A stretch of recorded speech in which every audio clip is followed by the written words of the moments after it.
Very good evening, my friends. Today, on this 13th of July 2020, we have with us, our panel, our main speaker, Sharmila Bhushan, who is the senior translator interpreter and who has translated this book, uh,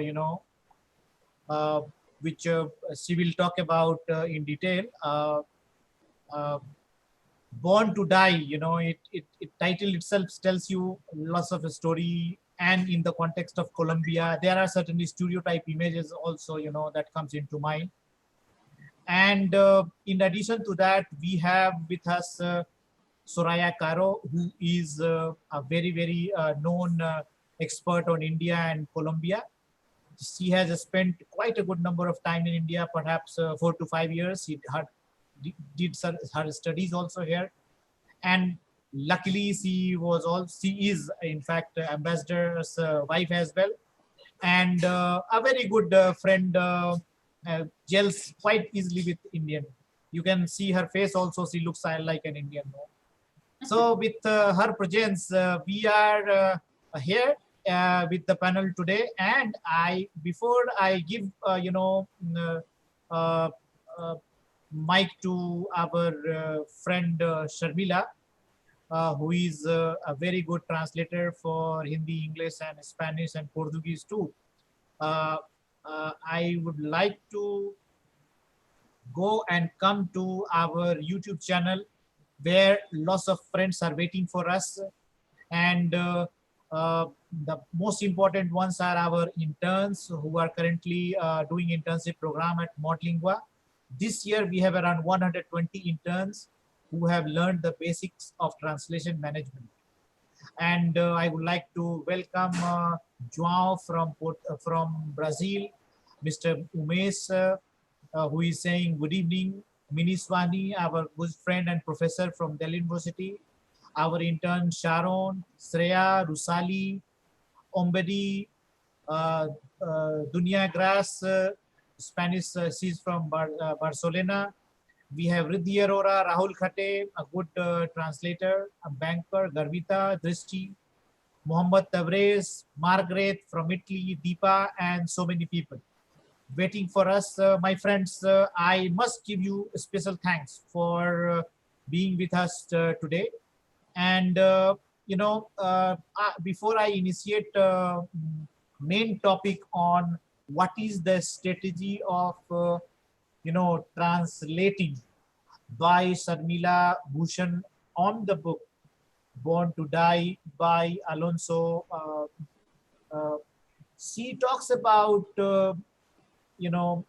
barrios, problems of drugs, society, violence, etc., which is very common in Indian context also. I will like to also talk about a variety of activities related to Latin American literature, and its understanding and reception in India. Uh, there has been quite a good number of academic activities on India and Latin American literature. In India, there are lots of Hispanistas who have written a lot about Latin America. We do have a very good brand ambassador of India Latin America relationship, our good friend Ambassador R. Viswanathan, who has spent uh, almost all his life building India Latin America relationship. We have many ambassadors, who have worked on this sector. But apart from that, we have many scholars also who have been working. Ambassador Pinto Saavedra himself has been a very, very good scholar of language and literature and, social science, law, and whatnot. Soraya Karo is already with us. The most important person in literature from Colombia, I will give you a little brief about him, and his name is Garcia Marquez, a Nobel Prize winner. He has written many books, including, Love in the Time of Cholera and all. Currently, we have Corona crisis going on. Somebody could write Love in the Time of Corona as well. The most important aspect of Latin American literature is when we are talking in reference to Garcia Marquez, Gabriel Garcia Marquez, I will say, that he has produced a style of writing, and that is called magic realism.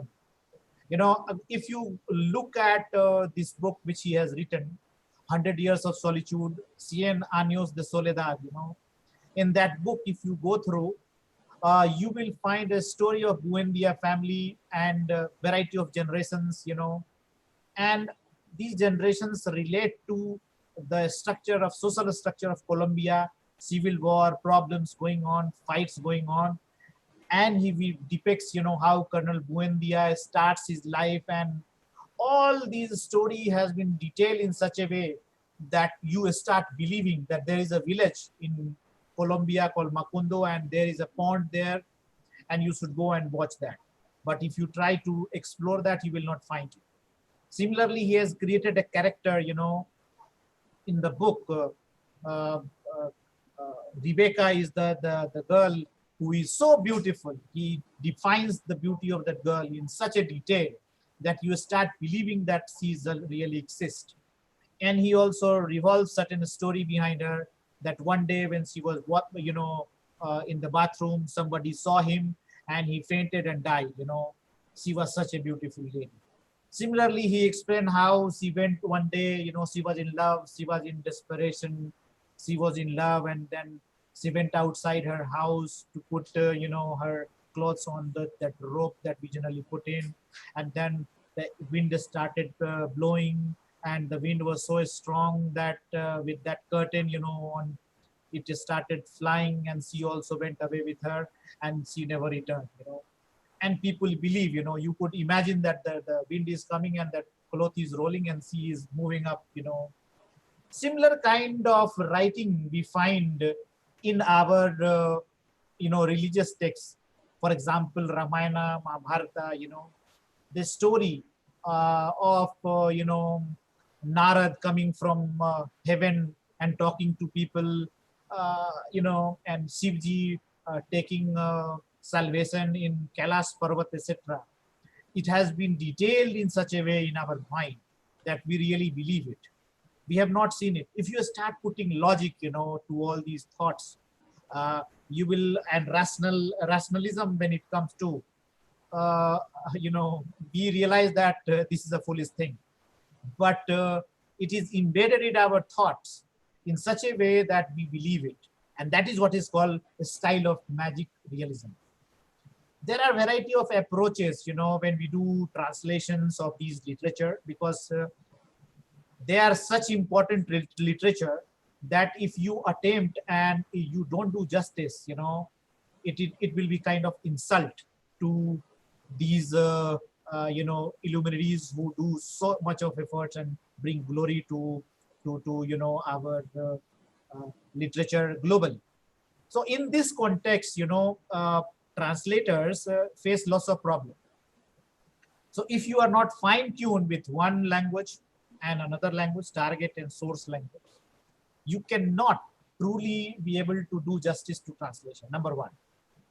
There is another problem that comes, and that is, especially when you have not visited that place, especially when you have not known the author, you have not interacted with the author, and you do not understand, there is a time, there is a space, place, and there is a third space, where translator works.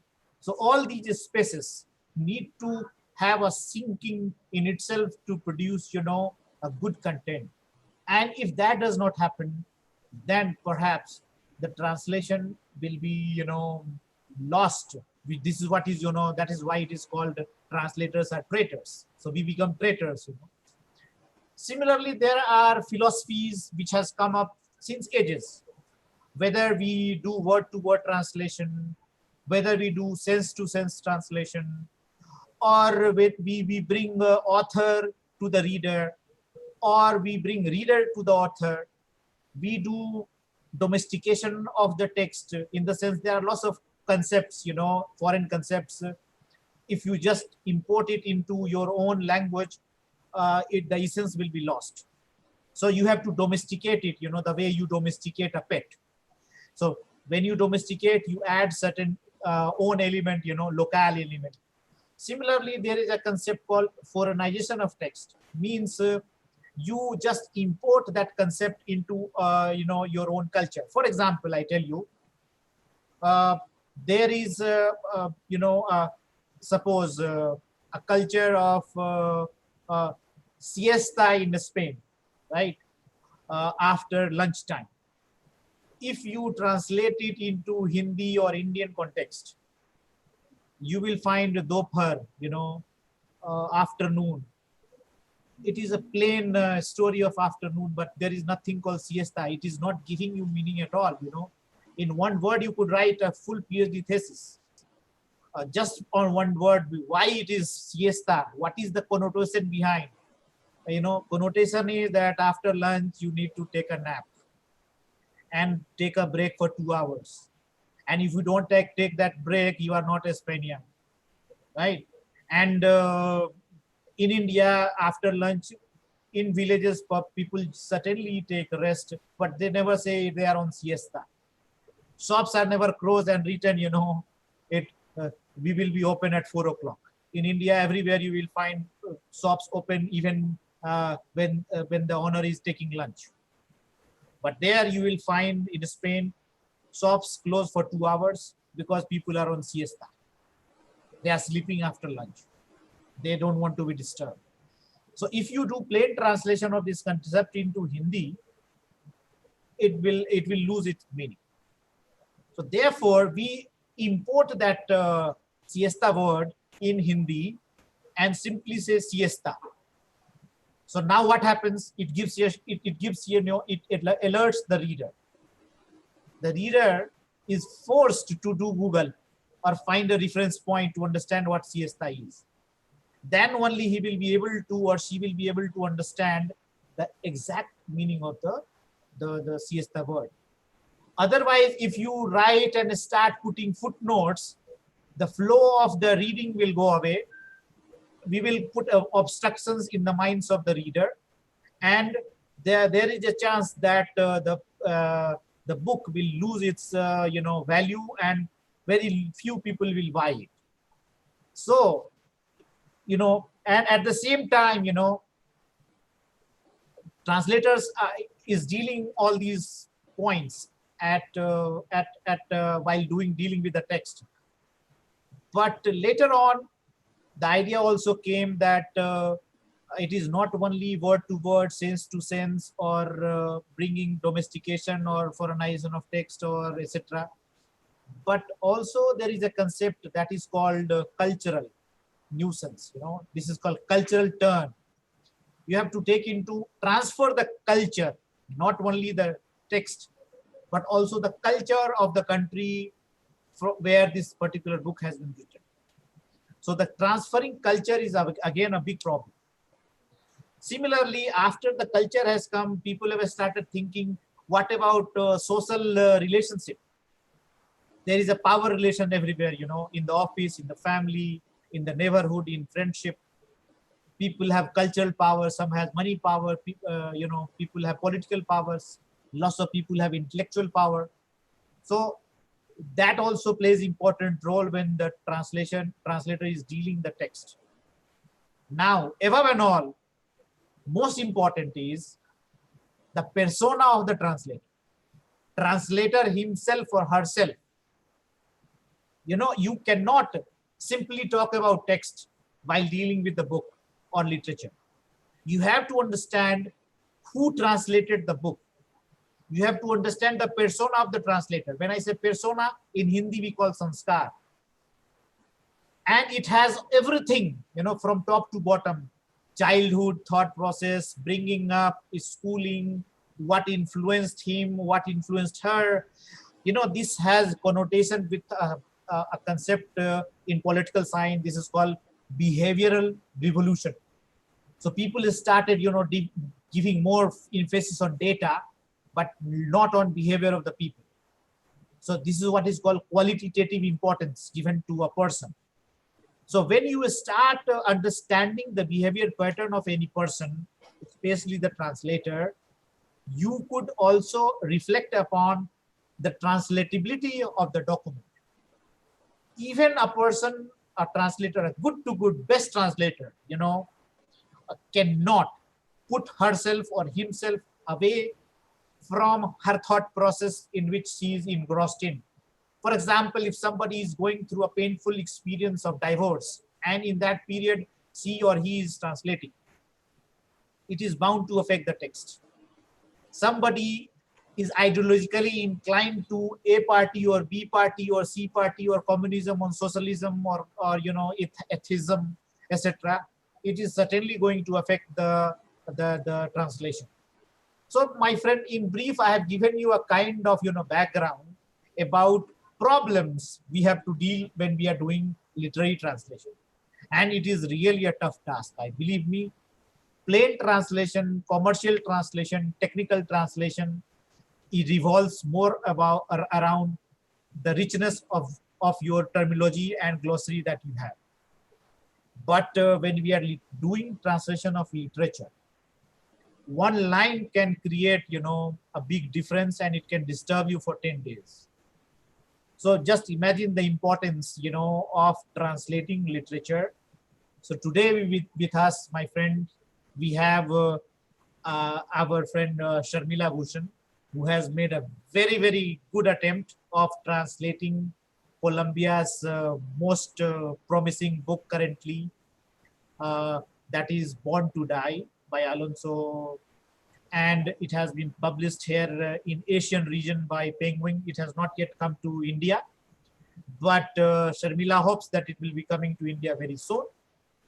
And with us again, we have, I must tell you before I go to our panel, I would like to come back to our audience who is watching us and ask them any questions, any thoughts, any opinion they have about literary translation, how they perceive it. Do you feel it is very difficult to translate foreign book sitting in India? Do you feel that it is more easy, difficult, how to deal with the challenges, my friends? I would like to hear from you. While you write your questions, let's come back to the panel and request Sharmila Bhushan to kindly introduce herself, and then Soraya Caro will also introduce herself, and then we will initiate the talk for today. I will again like to thank you and welcome you all to today's talk. Now to our friend Sharmila Bhushan. Thank you so much, Ravi. Firstly, thank you for the opportunity. It's indeed a great pleasure to be here with you, and it was very interesting to hear what you said in your introduction. My name is Sharmila Bhushan. I have been a translator and an interpreter for around 25 years. And like you said, I have spent a lot of time translating pharmaceutical documents, contracts, software, documents, a whole load of what you said were the easier translations that one can do. But last year, I got this opportunity from Penguin Southeast Asia to translate No Nacimos Pa Semilla, which is Born to Die by Alonso Salazar. And it has been a great honor. And I would love to share my experience with you all. And now I would like to hand over to the other panelist to introduce herself. Thank you, Sharmila. And now we have with us Soraya Caro. She is sitting at her home in Colombia. And as we are dealing today with the Colombian text, I thought she is the best person to be with us. So, Soraya, please. Thank you, Ravi. Thank you, Sharmila, for allowing me to be with you. It is a pleasure and an honor for me.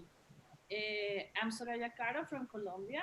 I did my doctorate in India, my PhD, in Indira Gandhi University for 4 years. I was living there for 6 years.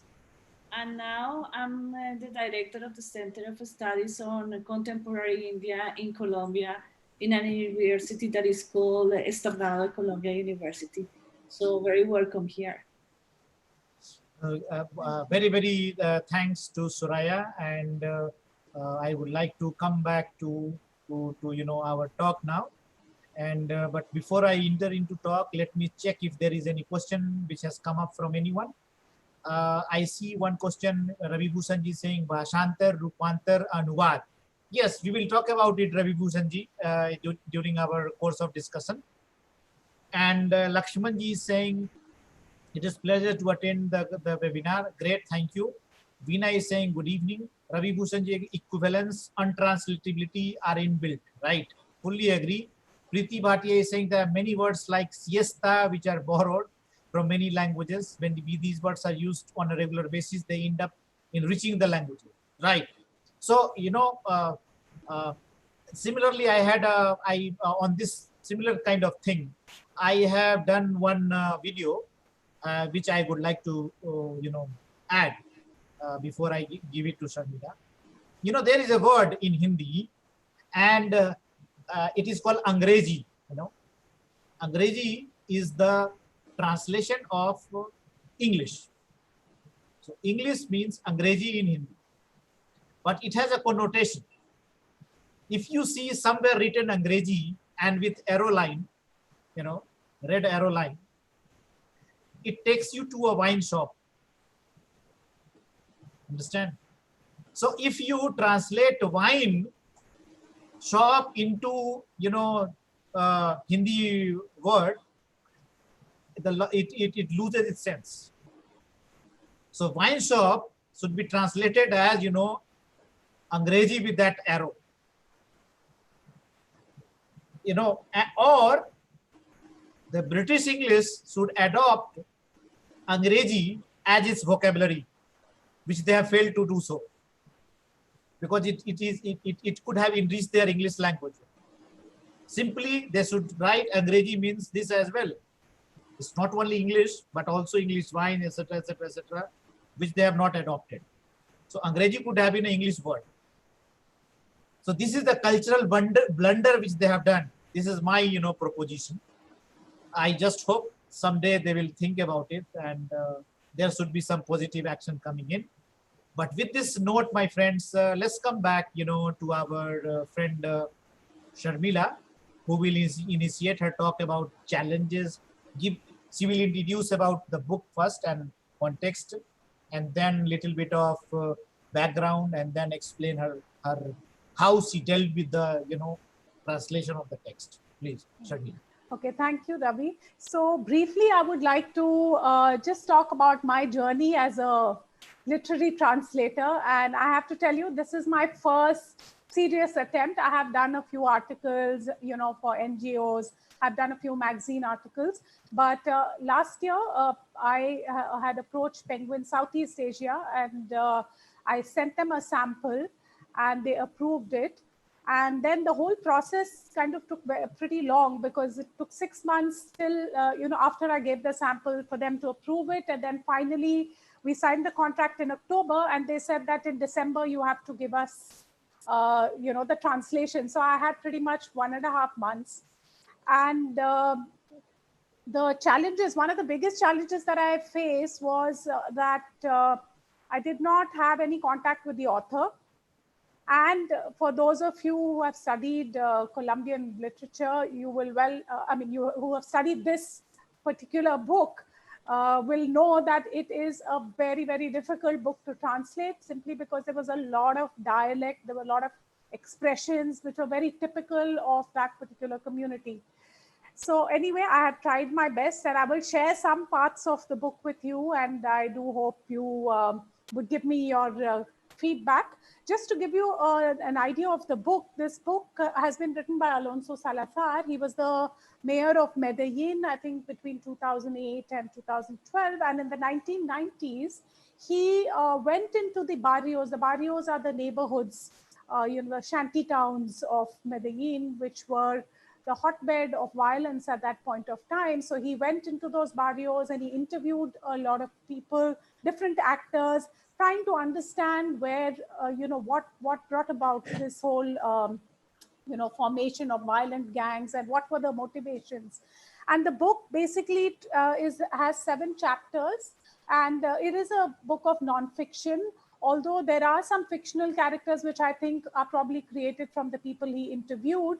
And so each chapter deals with a particular character and the people in his life. So for example, the first character is a small-time gangster called Antonio.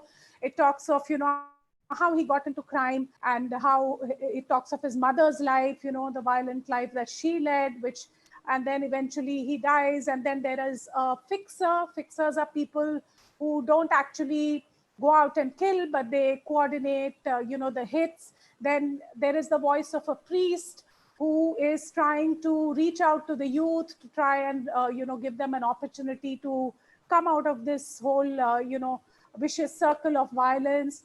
Then there is also a chapter on a person who's a member of the militia, and he talks of his life and why he got into it. There is one chapter on self-defense groups. So self-defense groups were formed by members of the community to kind of fight against these violence, because a lot of the local gangs would also turn against their own people. So the book is divided into various chapters, and then there is one chapter which is kind of like an analysis by the author of the whole scenario, and he's tried to analyze what is it that has contributed to this whole growth in violence. So basically, when we talk of violence, there are 4 types of violence. One is the political violence. There was a period called La Violencia, which was the fight between conservatives and liberals, and that was like in the decade like 48 to 58. And a lot of people obviously went through a lot of trauma at that point of time. This happened mostly in the rural areas, and then people started moving out to the cities. And then there's the drug related violence. All of us know Narcos, and for me also the Netflix series were a big source of research, because I had to find all the slang and the swear words. So I watched all the Narcos and all the Sicarios, all the serials. And then there was a guerrilla violence, which was the FARC and the M19.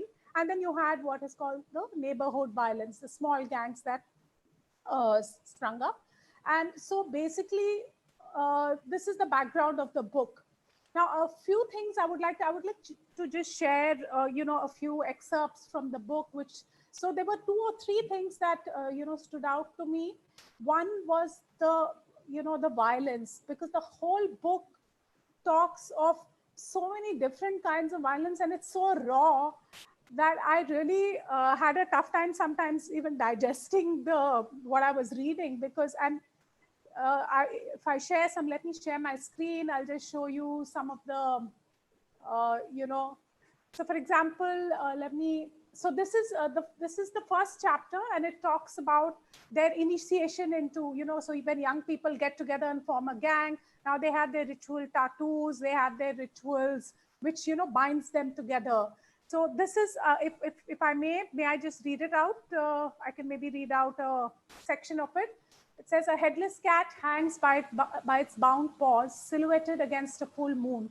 Its blood has filled the bowl placed on the floor under it, the gush having now slowed to an intermittent plip-plop. Every drop falling into the pool of blood creates a wave of ripples that swell to form a stormy sea. Waves that pulsate to the rhythm of the heavy metal being blasted out at full volume. The head lies to one side, its luminous green eyes staring, seeing. There are 15 of them participating in this ritual. The city twinkles in the backdrop. Warm blood has been mixed with wine in a glass, the blood of the cat that scales wall, that deftly leaps from one plank to another, that walks stealthily over ridged rooftops on cushioned paws, that slips easily into the shadows of the night. Feline blood that spurs you on to spring upon your prey safely and skillfully. Blood that awakens unknown energies and quickens the soul.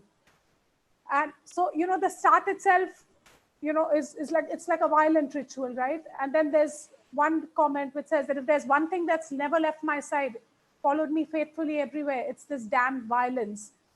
And then he talks of a Senor Gonzalo Arredondo, who was from these parts, sharpening a machete on the side of the bridge. Soon they took one of the prisoners to the center of the bridge and made him put his head down on the railing.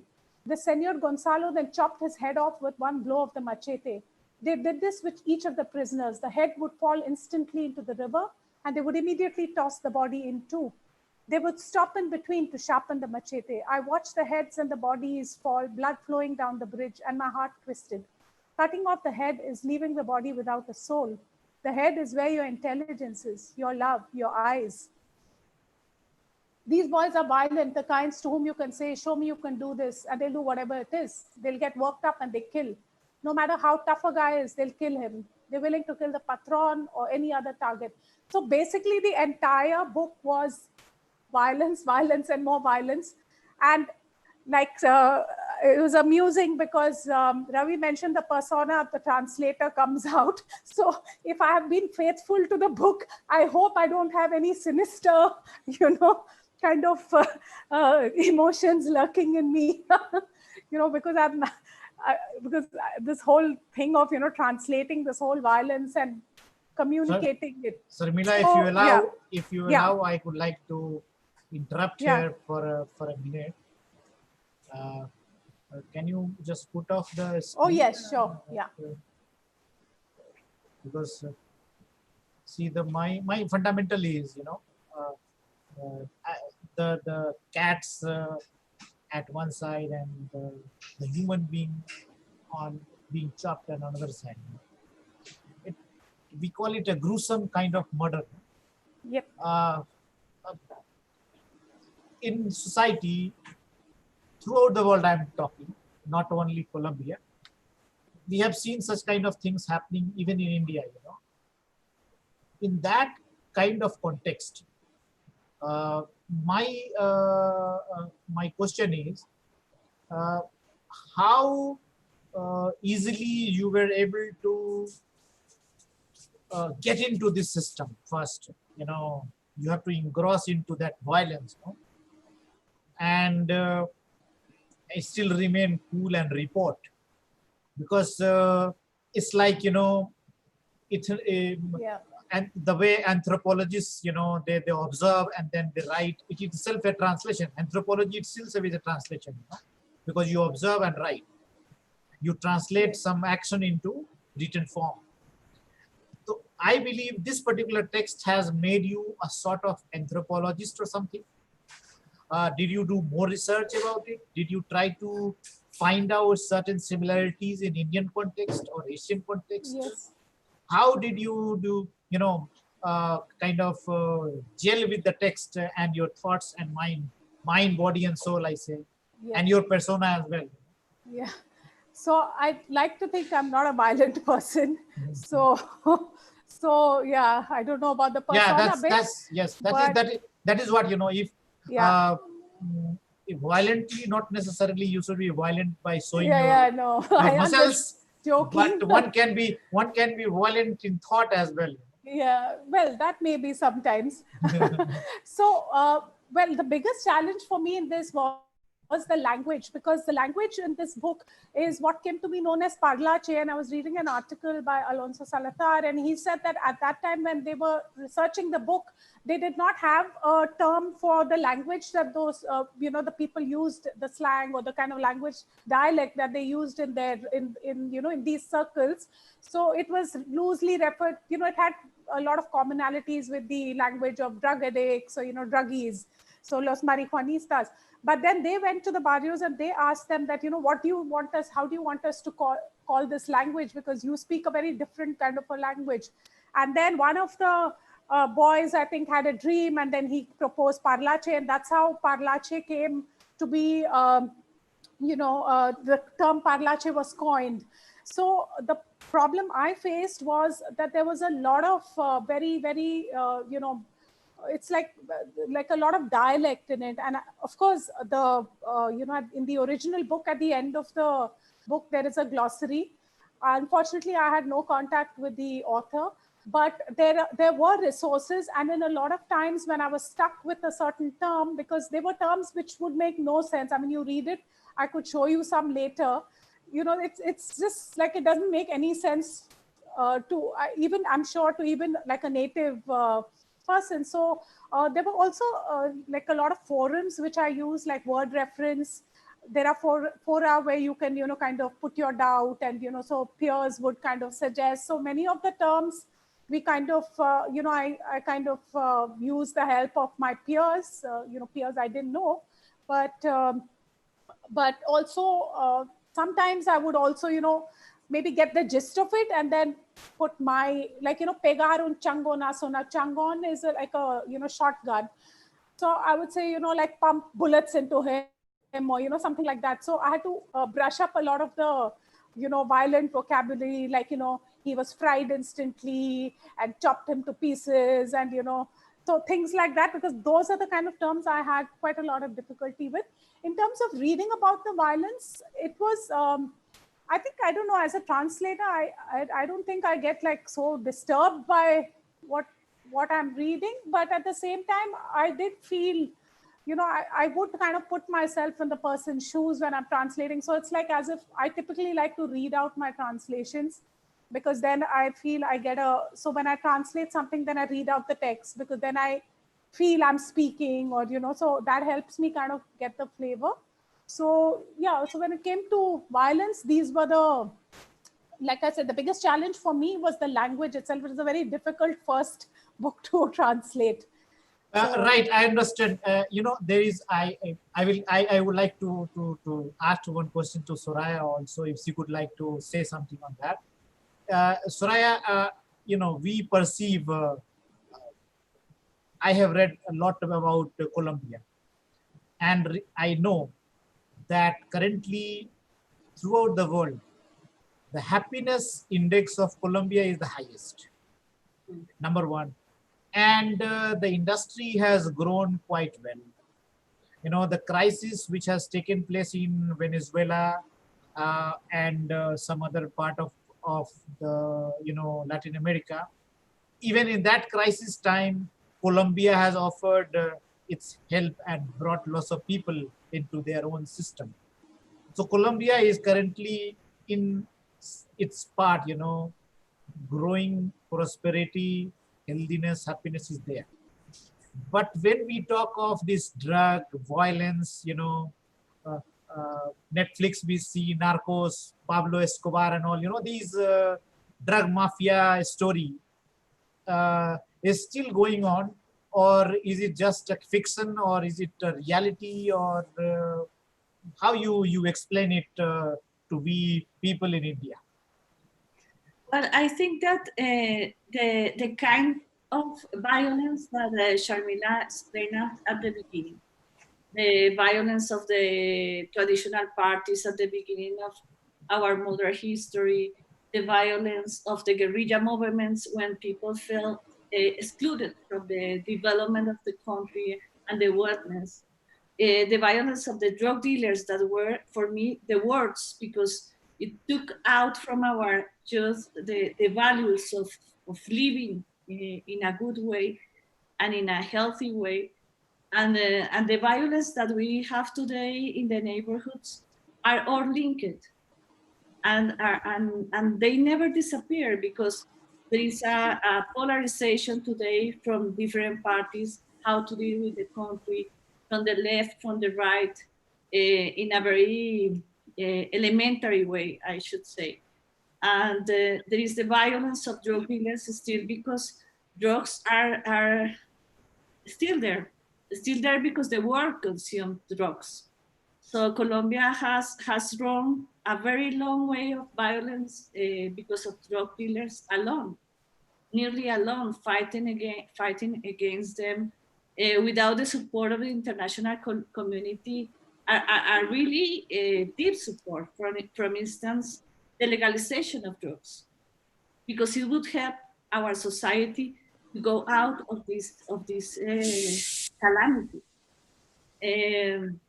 The peace process, yes, we signed a peace process in 2016, but still the government today has not implemented in the way that it has to the agreements that we did with the guerrilla movement and different movements. And now those neighborhoods groups are affecting the security and the happiness of my country. But anyway, Colombia, as you said, has learned to live in violence. And this is a very difficult issue because it's like we encapsulate the different situations. So, so we know that Medellin has, and Bogota and the big cities have spots of violence, but we put it apart and we still the development in other side of the city. So it's difficult because exclusion is everyday worse. And this is a situation that in the pandemic era we are feeling, because informality, poverty, the lack of resources is like appearing before the eyes of everyone. But it was there. It was there always. But those who could live in a better way forgot about all those situations. So still we are living that. But I would I would like to ask to Sharmila one question, and is, did you come to Colombia? No. Because, because as you said, that kind of violence is different. Is difficult. We always say with my husband something that is, India and Colombia are two places that you cannot explain without being there. Yeah. So how can I explain the poverty of India and Colombia? Yeah. But at the same time say that is the third economy in the world. Yeah. How can I explain that to my students if in CNN they saw another thing? They don't see Tata, they don't see Reliance, they don't see Hyderabad growing. No, they only see the poverty, and maybe not the poverty, only Chandler. And for them, that is poverty. So it's difficult to explain. And I admire because really the language is not the language of one city. It's the language of one neighborhood and one activity. That is the drugs, the activity of the mafia. So it is very interesting. That is my... You know, on this, just before I pass it on to Sharmila, I would like to add you that although in Indian context, you know, drug, etc., is not that much visible the way it has been in Colombia, you know, drug mafia, cartel, you know, war. There has been some pockets in Punjab, especially because from Pakistan, you know, they easily throw, you know, these drugs to territory, to Indian territory, and there are some operatives who play smart, you know, same way, you know, the way people do in Latin America or some other part of the world, you know, they do smuggling. They put drugs inside, you know, a pouch, and they stitch inside the stomach, and all this story, you know. And all this, I believe, you know, this is although I have not been to Colombia, I would like to go there. But I believe these are all signs of, you know, poverty. You in Colombia have this story. We in India have another story. You know, people in villages, currently, for example, in the state of Bihar, the hard drinks, you know, is banned. It is illegal. If you are caught, you are in jail. But people are living as if, you know, there is no ban at all. Everything comes smoothly to their home. They have parties. The only thing that that they try and avoid is not get into the surveillance of the police. And even police comes, they try to kind of bribe.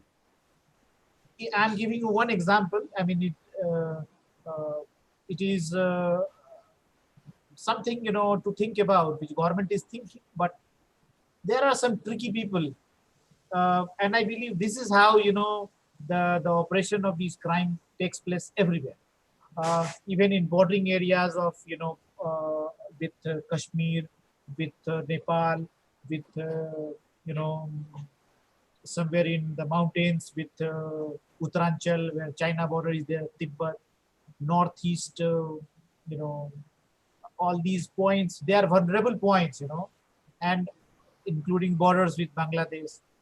So all these vulnerable points have problems.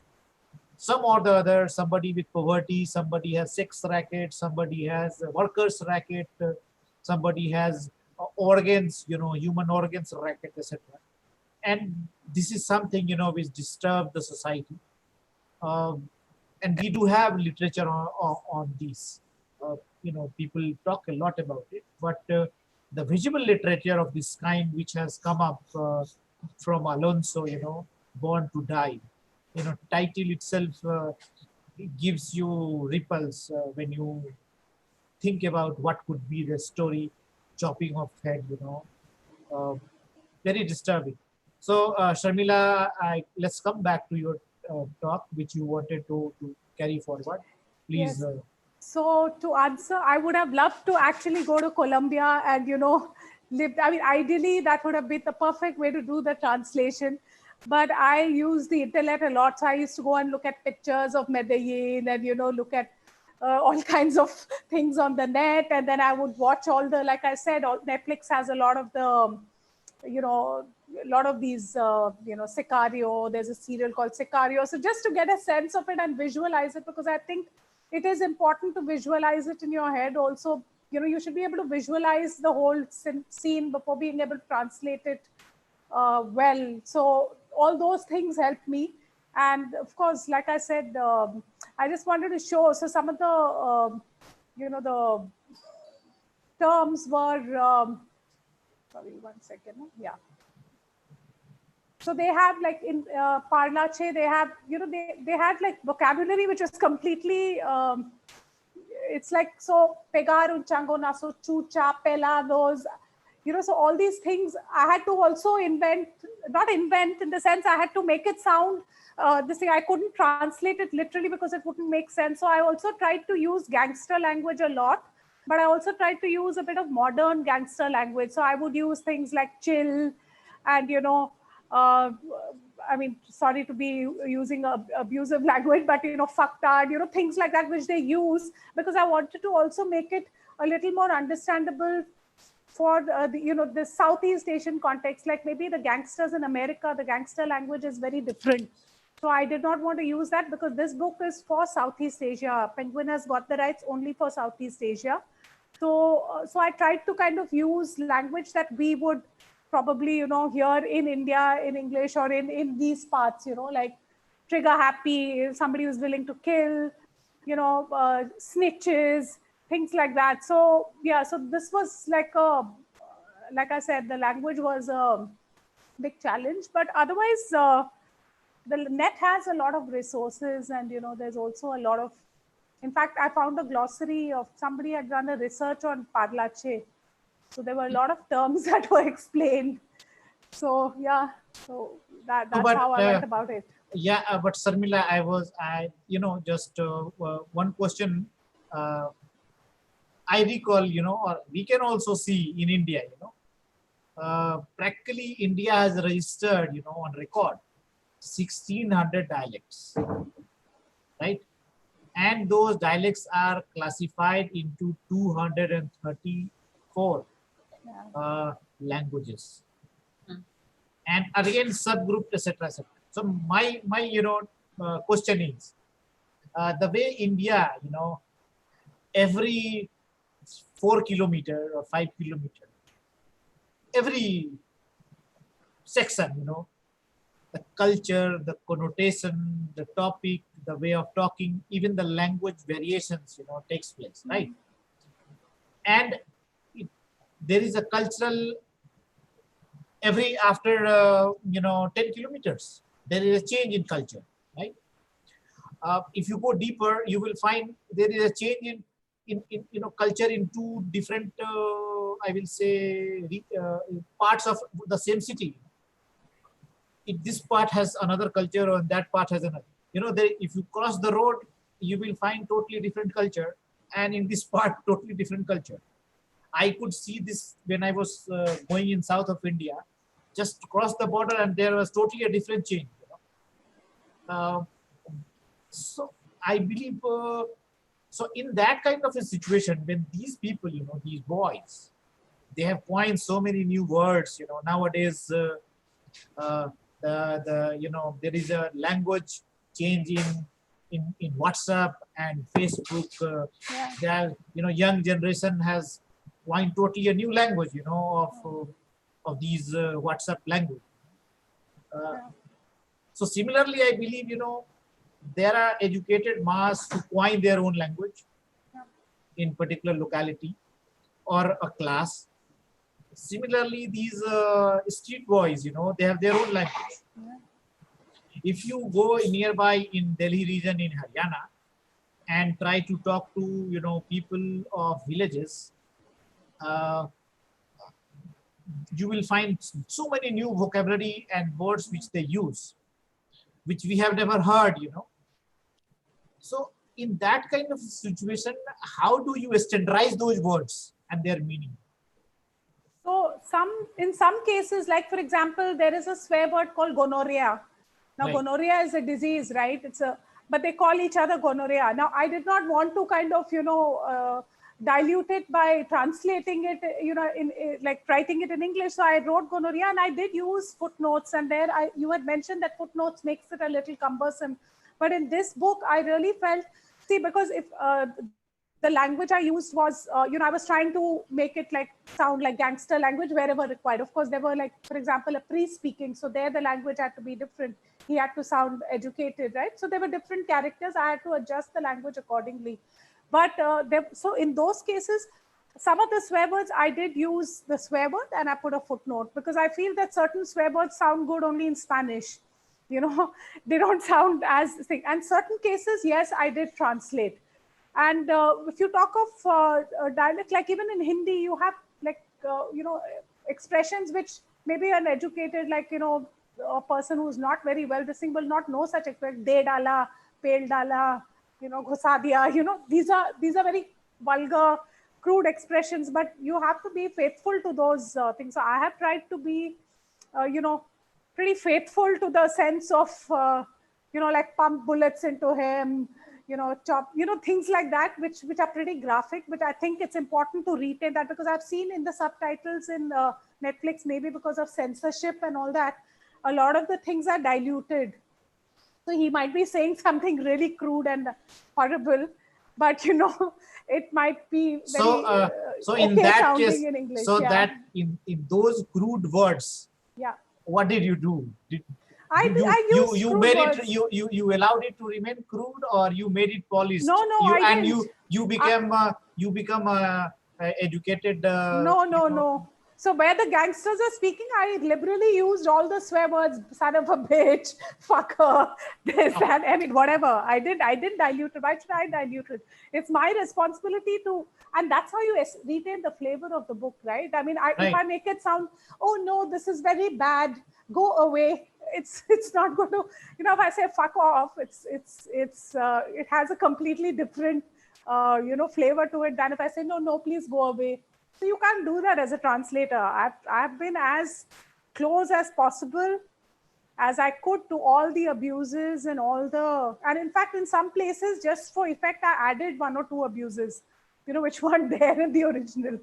Because I wanted them to sound like they, So you brought more flavor to it.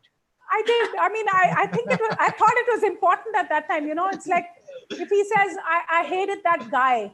Okay. It's different from saying I hated that son of a bitch, So, I mean, so some places I felt maybe because in Spanish it was sounding, quite strong, but in English it was a little diluted. So I liberally used. So my book has a lot of nice swear words you can happily. Yeah, because see, I could see, the flow of the text that you were showing. Yeah. Perhaps when you will read more, we will come to know about it. But it really has a good kind of feeling, it doesn't look like as if it has been translated. I think it appears to be kind of, original text, Yeah, I think that actually, so a few people I sent it to, to help me with the, to read it, because obviously you need someone to read your book.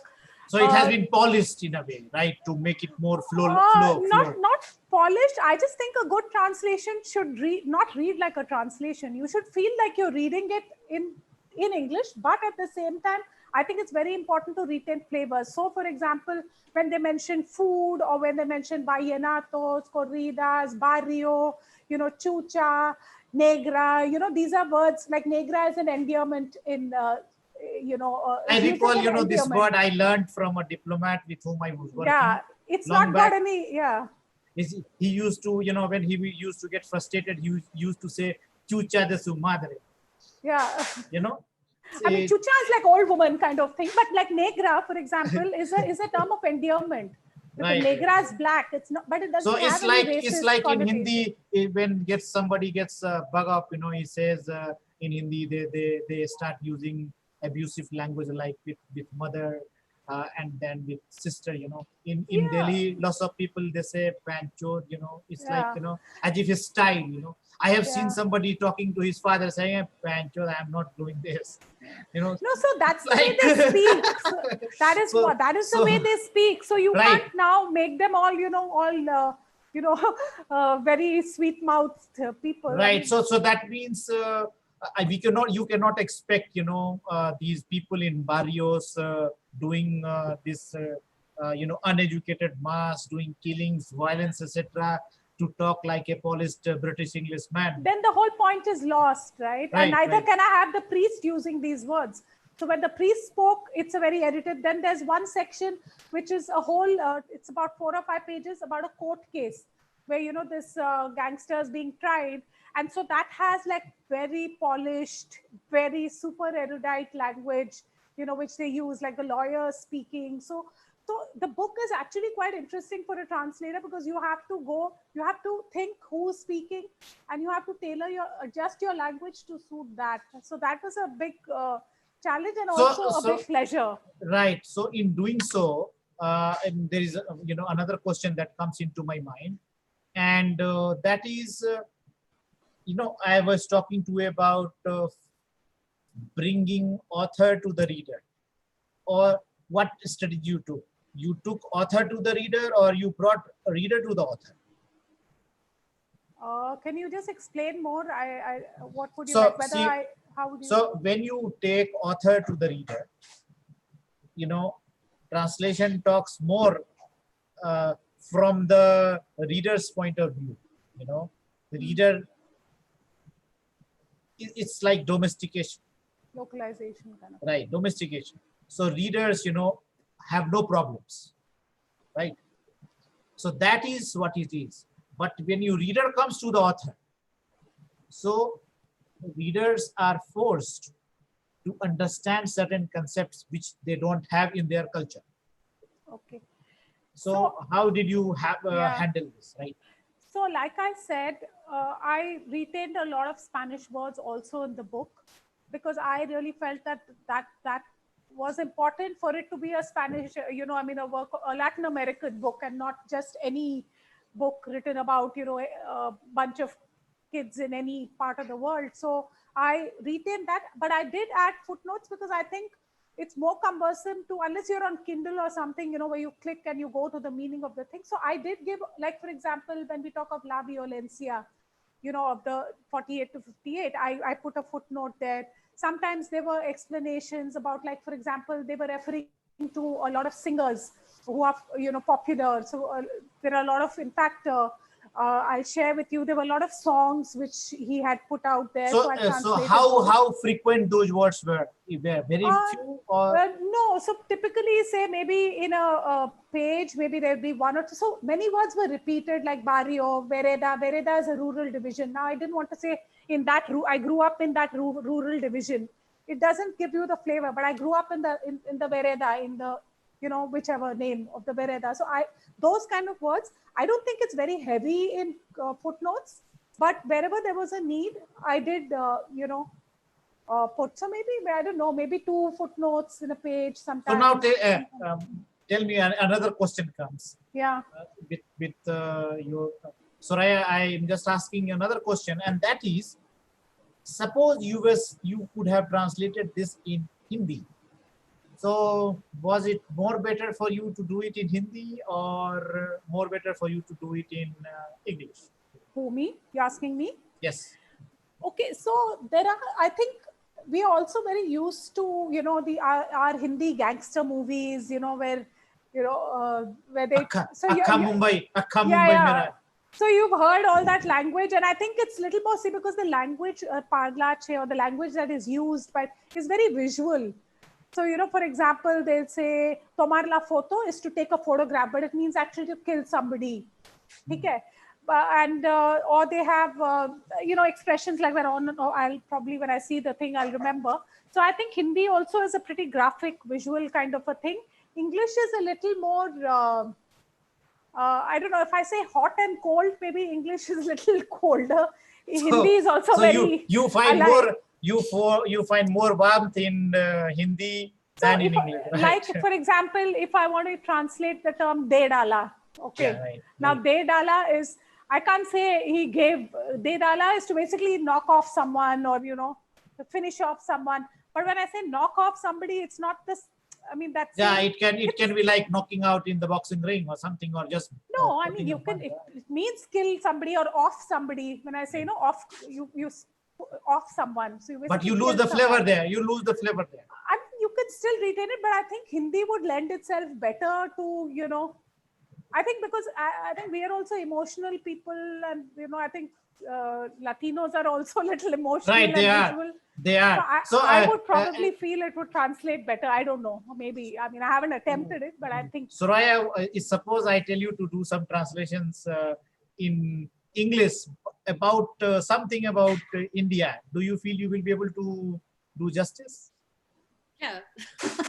No, but I really believe that the translation of this book into Hindi, it will be more emotional.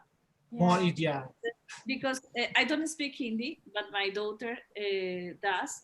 Yeah. And the resources you have, but also the way in which you live, helps to understand many things that are difficult to translate in a language like English that is has become very not so rich in emotions. So I think that it will be nice to read it in Hindi. Yeah, I think so too. I wanted to talk about one thing when you're talking about those words that are heavy words.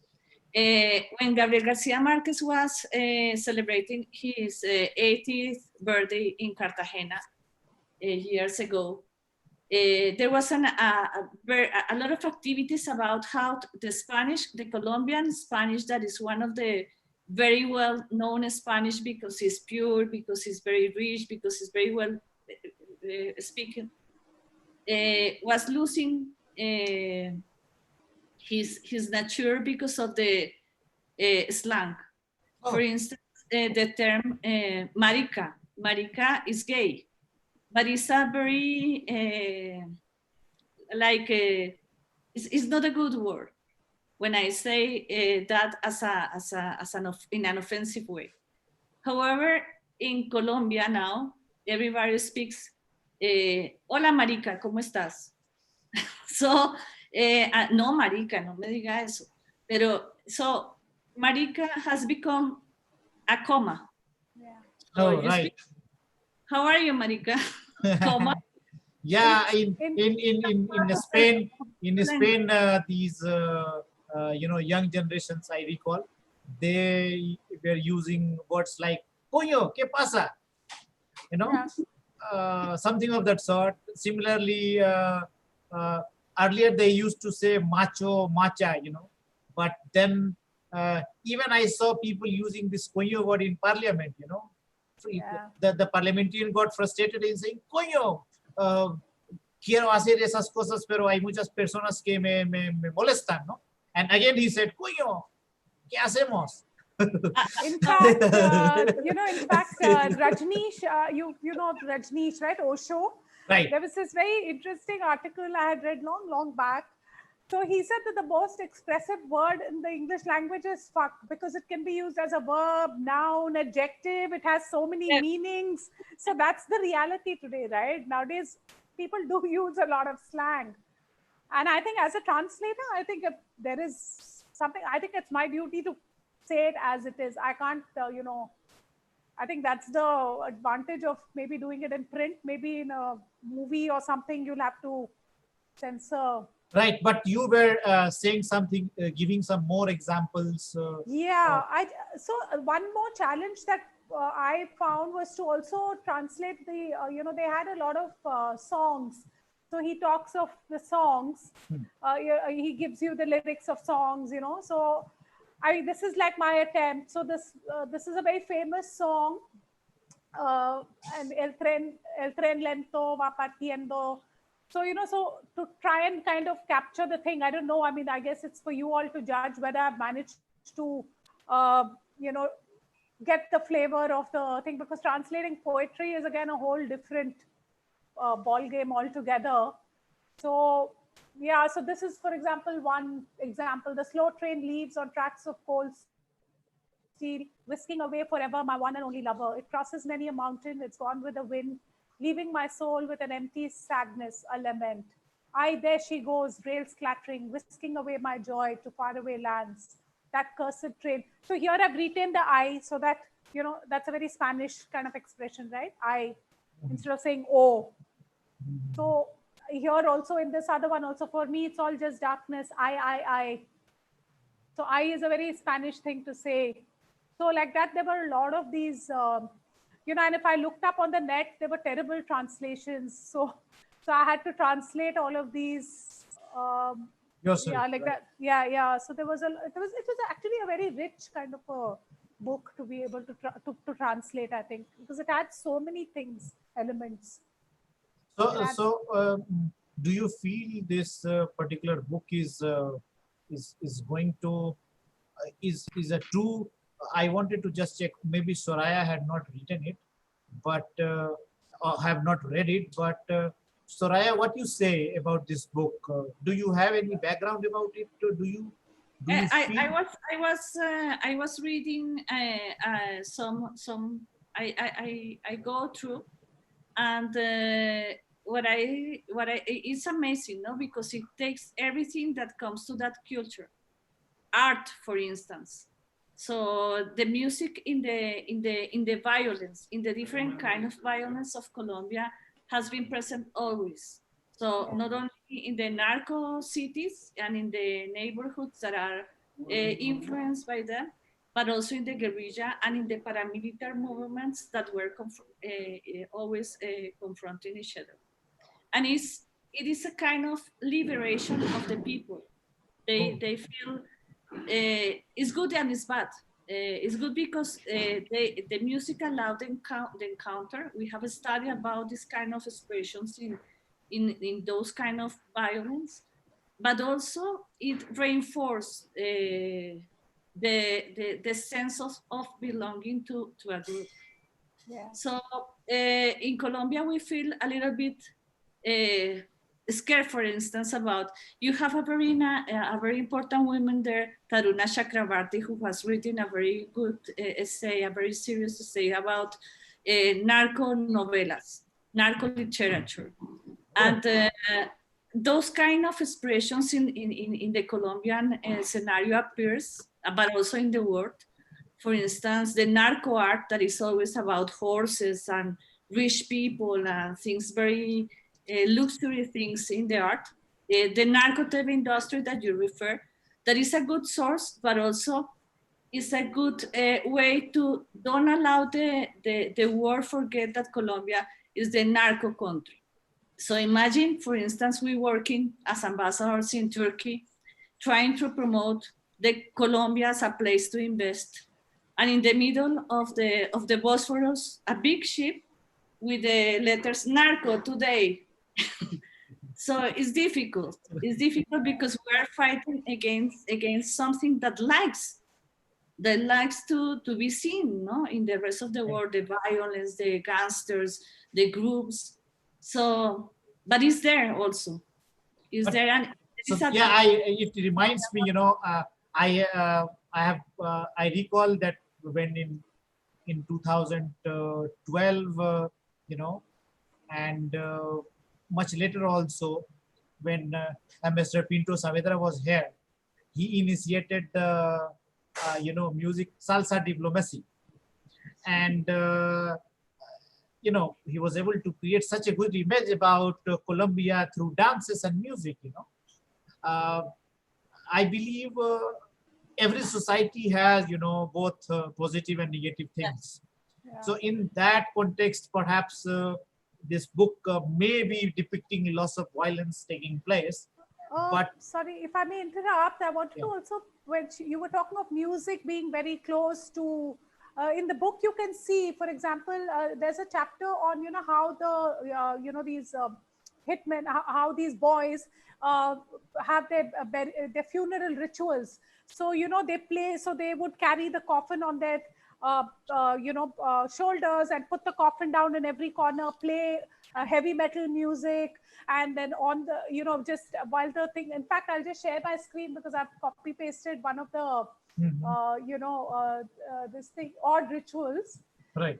So it says the wake and burial were a full-on party. The kids from the gang kept the body at home for 3 days, listening to salsa, smoking up and drinking, until the family, ignoring the vehement protests, decided it was time to bury him. That Wednesday, they carried the coffin on their shoulders, took him down the streets of the barrio, stopping every now and then like in a procession. They would put the coffin down on every street corner that El Flaco used to hang out and play music for him, crazy rock and salsa music. They were talking to him all the way till they reached the park. So basically there's a lot of, and even when they had a good hit, like, if they had a good job where they killed whoever they had to kill, they would celebrate at night on the streets, so there's a lot of music, dance. I think that's a very big part of their culture. So even in the book, there are different voices. There's this guy in jail, so he's quoting music, he's talking about his songs, so it's a very rich culture. And it's a very visual culture. It's not just violence and, Right. So now fundamentals are, if there are good people, they do salsa concert and bring investment in India, in their country. On the other hand, there are crooks. They play salsa after they kill someone. So this is a big dichotomy in society. See, the point of this book for me is that there's nothing like black and white. You are the product of your history. So somebody who's grown up with so much violence is also, so there's this mother who says, my boy is the best, he takes care of me. So they used to really uphold family values. They would do anything for their family. They would really love their mothers. They were very, very religious. Like the Virgin is the Virgin Virgen de las Mercedes. She is they would pray to her, and like true devotion, not just except for one thing, the crime which they have, they follow it religiously. So for them the crime was part of their life. It was nothing out of the ordinary, because they were seeking it all the time. Right. Understood. I mean, it for many it becomes a kind of profession. I mean, it's just part of their life. And also it says why, because they've been bombarded with and they've grown up, they feel excluded. It happens also in our terrorists, suicide bombers, how are they made? Right, that happens, right. They are products of their history and what they've suffered and what they've gone through. So I don't think you can ever say this is bad and this is good. In fact, in the book there is a I think there's a quote by Gonzalo Aronco, and he says that there were 7 holes in the man's body, and I placed a rose in one hole because I wanted to celebrate the man who could have been a good man. That one hole represented the fact that man, there was one part of him which was good. It was not all bad. So there is the ethics and morality involved there as well. Yeah. Wow, that's great. It must be a good read. It is. Unfortunately, it's not available in India. I don't think it's going to be, because Penguin Southeast Asia only got rights for Southeast Asia because it's such an important book, I think. So, but yeah, you can order it, or maybe online. We'll try to see, explore. Or you can order from a Southeast Asian country, or I'm thinking of getting some books when the lockdown opens. Let's hope so. You have perhaps one more slide to talk about, or? No, I think I pretty much covered. I mean, basically, I wanted to talk of their, the rituals, the richness of their culture. It's not, I'm like, you go. No, but how did you deal this music part and celebration? There was no, you were emotionally deprived or attached, or how did you feel about dealing this? I don't think I'm a judgmental person like that. So I was just accepting what I was reading and I was understanding where they came from. So I don't think I could say that, oh, this. So, but that's the beauty of the book because it shows you the human side of each character, you know, his feelings, his sorrows, his, his expectations, his dreams. So you know, you cannot, so that's the, I think that's why this book became so famous because it is the first time that you were seeing something beyond that, you know, typical masked guy shooting you from a bike. You were going into his head and you were understanding where he was coming from. So I think it's a really important book and it's very relevant even today because there's so many kids who take up violence. Why do they do that? So this really analyzes it quite well.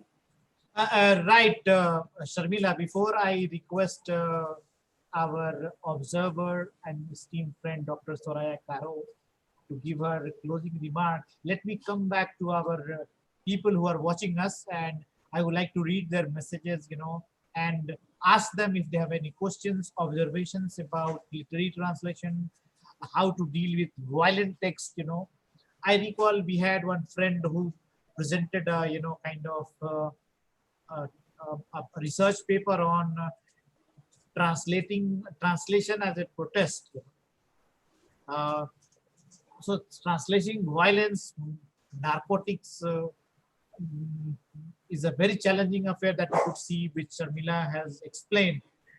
And luckily, she has done good justice. You know, the experience and the passion which she has shown is very interesting. My friends, I would like to come back to you and ask you, uh, have you ever thought of or have you dealt with this kind of text? If yes, how was the problem? How did you deal it? How much justice you were able to do it? How much reception it was? Because I believe this particular book in which Sharmila has translated, you know, Born to Die, is certainly going to become a big hit in the Southeast Asian region and of course the world. And if luck favors, perhaps it should come to India and there will be certainly translation of this book in Hindi, I'm sure. So I will request penguin people, you know, penguin people or even writer, you know, would like to reach out to people in India, you know, and India, there are lots of books now being translated from foreign languages to Hindi because Hindi is speaking, people have developed lots of passion and they have started buying lots of online books, you know. So there is a high increase in consumption of translated books in Hindi as well as other Indian languages. But Hindi is going to certainly be a big yes.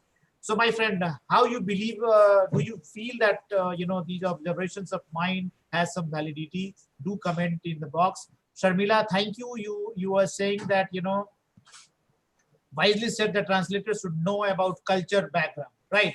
Jyotsna is there after a long time. I'm seeing Jyotsna. Thank you. Ravi Bhushanji, is possible to translate personal experience without compromising the essence of experience in terms of meaning? That is his question. Sharmila, you could ask that. What was the question again? Sorry, could you just repeat the question? Is it possible to translate personal experiences without compromising the essence of experience in terms of meaning? I think so. If you're an empathetic person, I think a translator needs to be a very empathetic person. So you have to really, you know, you don't need words to understand what a person is feeling. And I think your life experiences really count. So I had I had my challenges in my childhood, you know. So those kind of things also kind of help you empathize with a person because if you have no empathy for a character or for people in general, you will not be able to understand where they are coming from. So I really think that's important. There is another question, you know, from Ravi Bhushanji, which is very important, which you may like to answer, which follows. How can translation be both beautiful and faithful? So I think you really need to be a very good writer in the target language because a translator is not just a translator. You have to have a way with words. You have to, because you know very well, any sentence can have 5 different translations, right? So you have to be a good writer, firstly, to translate well. And I think being faithful is also very important because I certainly do not want to put words in, you know, except like I mentioned, maybe one odd time I added a swear word just for effect. But I have to be faithful to the the original. And if the original is beautiful, I have to find a way to convey that same using just the right words. And I think for that, you have to be a very good writer. You can't be a competent translator. You have to be also a person who can write very well independently. Now, there is, a challenging question from Prakash Kondekar. He is saying, Miss Caro's opinion, translation should be living or should be from the place where the author is living, then one is able to do justice. Otherwise, it becomes a secondary activity. But here, I believe this opinion has been defied. Sharmila has given a quite good translation of the book. How you respond to this, Soraya?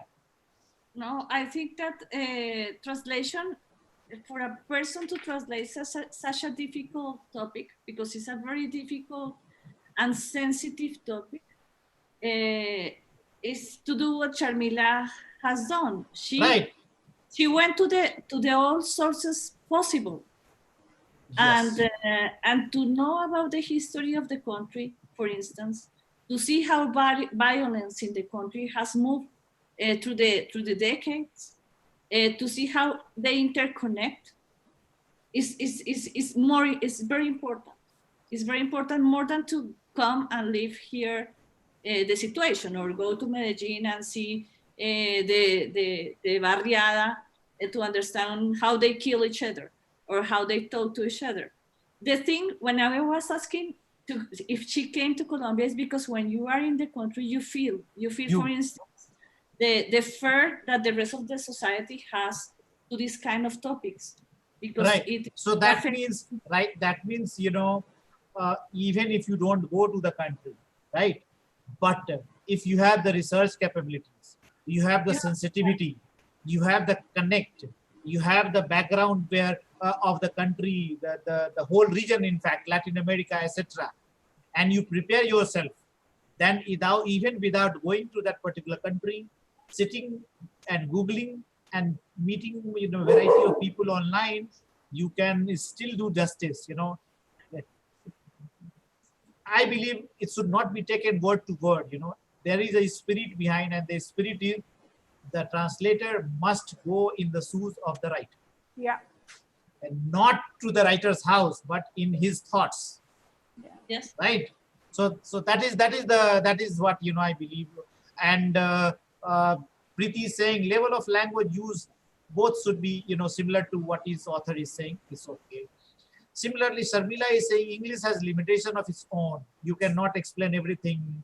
Right. The native language, any native language, mother tongue that we say, is the most easy language if we can play like anything.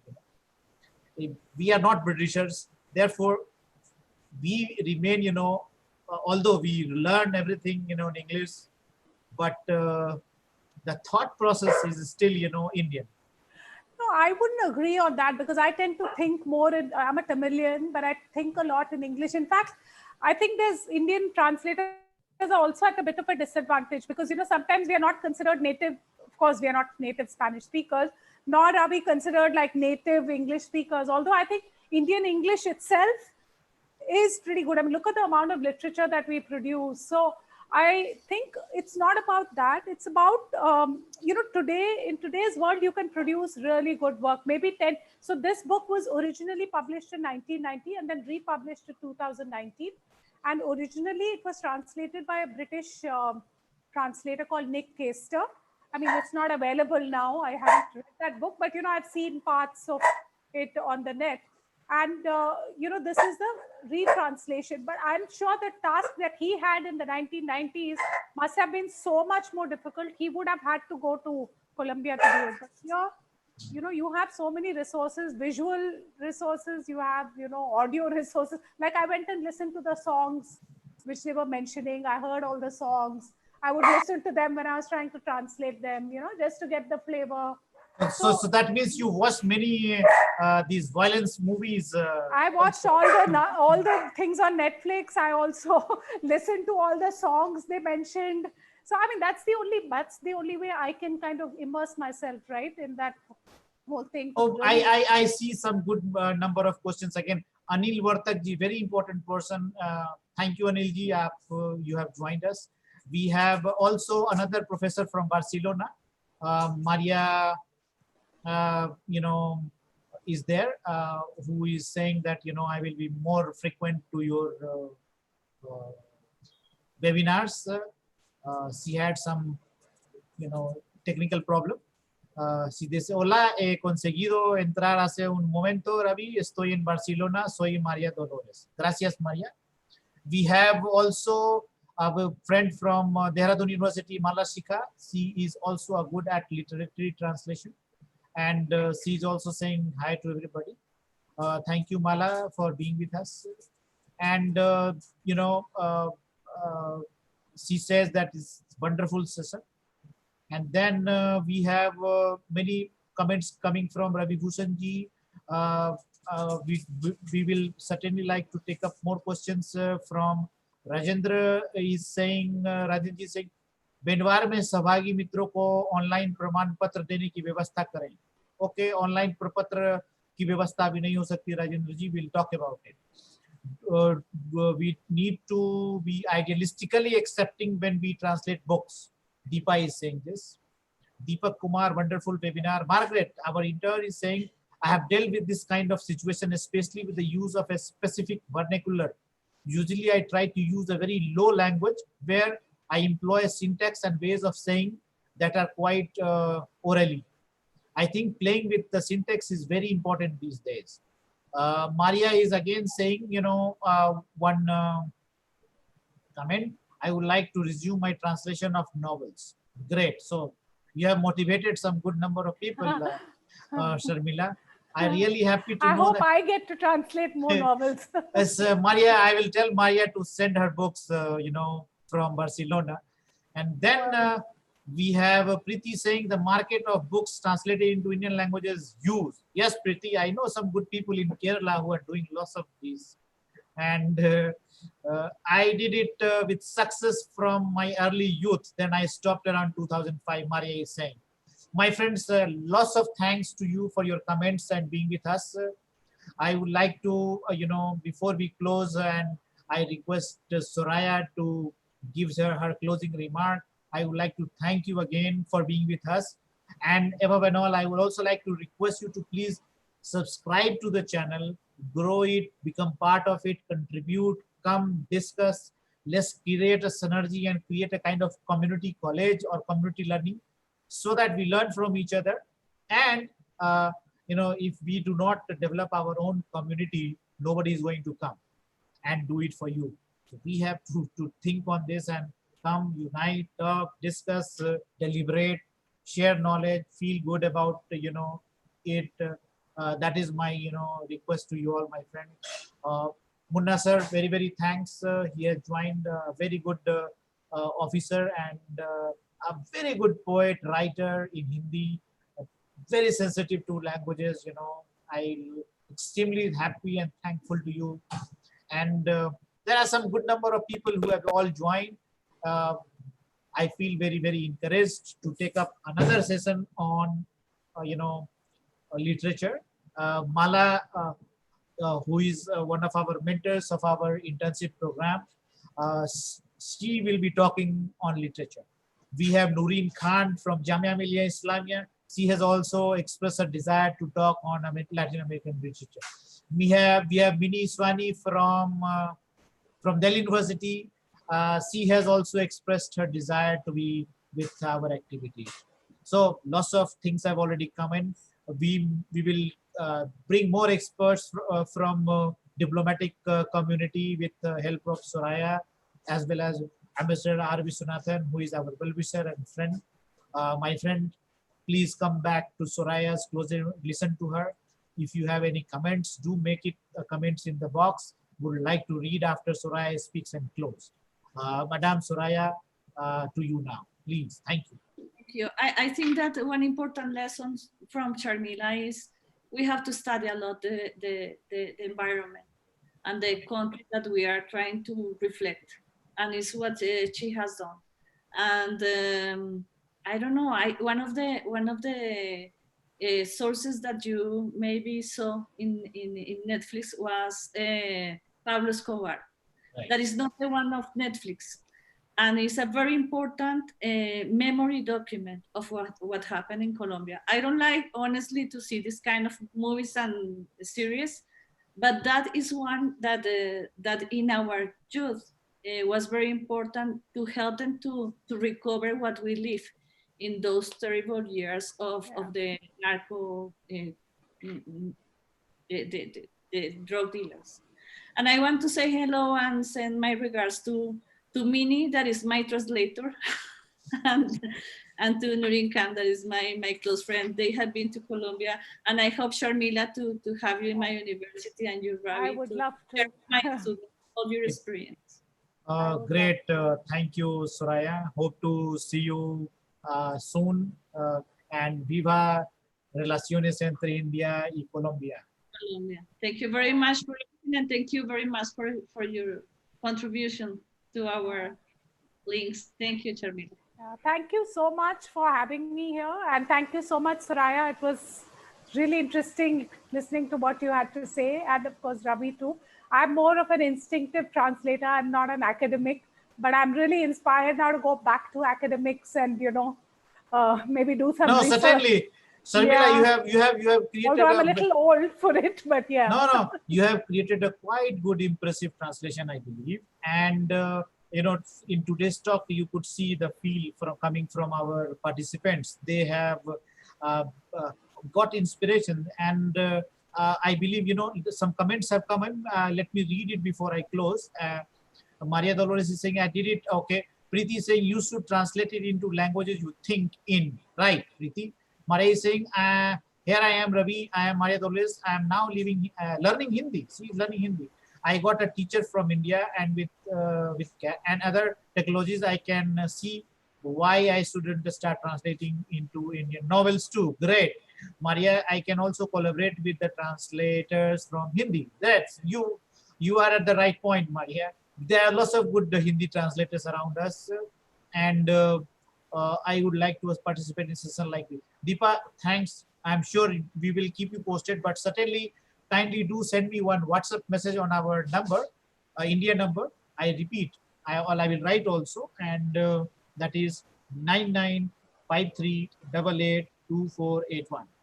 I repeat, 9953882481. You can please send your WhatsApp message. We'll put it into our broadcast list and keep you posted. And we are very lucky, that we have good people, supporters, well-wishers.